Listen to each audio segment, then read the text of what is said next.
بسم اللہ الرحمن الرحیم۔ میرے پاکستانیوں، یہ خوف کی فضا اسی دن کے لیے بنا رہے تھے کہ جب وہ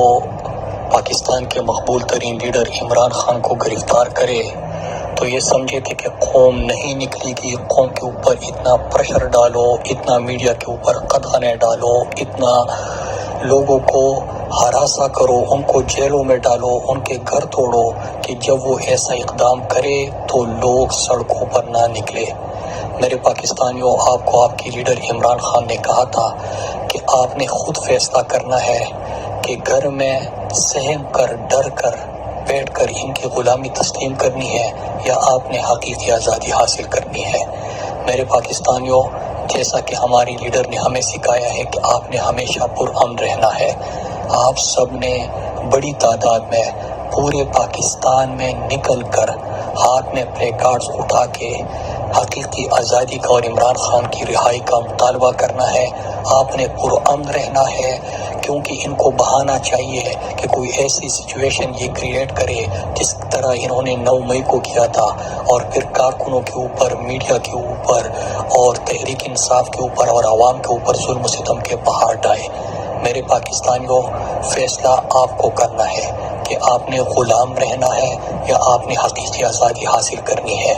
کس نام پر ہم نے یہ مملکت خدا داد پاکستان حاصل کیا تھا کہ پاکستان کا مطلب کیا؟ لا الہ الا اللہ، اور لا الہ الا اللہ کا مطلب کہ اللہ کے سوا کسی کے سامنے نہیں جھکنا۔ میرے پاکستانیوں، پرامن انداز میں اپنے لیڈر کے لیے اور اپنے ملک کی حقیقی آزادی کے لیے باہر نکلو، اپنے ملک کے مستقبل کے لیے، اپنے بچوں کے مستقبل کے لیے نکلو۔ انشاءاللہ وہ دن دور نہیں کہ پاکستان صحیح معنوں میں حقیقی آزادی حاصل کرے گا، صحیح معنوں میں ایک فلاحی ریاست بنے گا۔ آپ نے دیکھا کہ ریجیم چینج آپریشن کے بعد کس طرح پاکستان کی معیشت کو برباد کیا، خوشحالی کو برباد کیا، آئین کو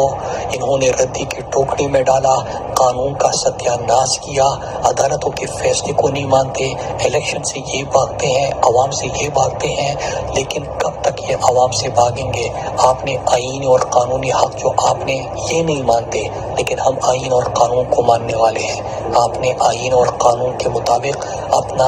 احتجاج ریکارڈ کرنا ہے، اور انشاءاللہ ہم جب متحد ہوں گے، اکٹھے ہوں گے، تو پاکستان کو کوئی بھی غلام نہیں رکھ سکتا۔ پاکستان اپنی حقیقی منزل کو انشاءاللہ پہنچے گا۔ میں اپنی ماؤں، بہنوں، بیٹوں سے، اپنے بزرگوں سے اپیل کرتا ہوں کہ آپ نے اپنے